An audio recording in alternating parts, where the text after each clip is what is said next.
இப்ப இனிமே விருச்சிக ராசிக்கு என்ன நடக்கும்? அடுத்த 1.5ல இருந்து 2 வருஷத்துக்கு அதை பத்தி பார்க்கலாம் வாங்க. உங்க ராசிக்கு 12ஆம் இடம், 2ஆம் இடம், 4ஆம் இடம் இந்த இடத்துலலாம் குரு பார்வை விழுது.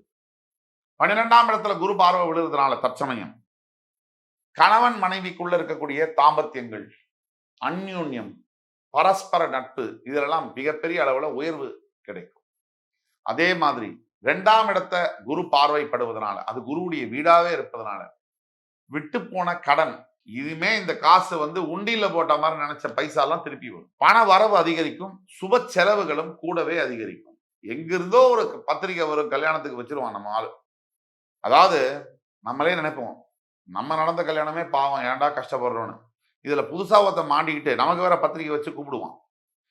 அந்த கல்யாணத்துக்கு போய் குடும்பத்தோட போய் அங்க தங்கி, நான் ஹோட்டல் உங்களுக்கு போட்டேன் மாமா, உங்களுக்கு வர்றதுக்கு ட்ரெயின் எல்லாம் நானே புக் பண்ணிட்டேன் அப்படிமா.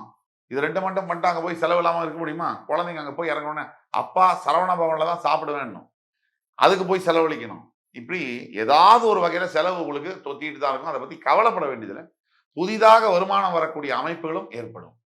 4ஆம் இடத்தை குரு பார்ப்பதனால தாயாருடைய உடல்நலத்துல பெரிய முன்னேற்றங்கள் இருக்கும். உங்களுடைய உடல்நலத்திலையும் அசையா சொத்துக்களை வாங்கக்கூடிய யோகங்களும் அமைந்தே தீரும். அடுத்த 1.5ல இருந்து 2 வருஷத்துக்கு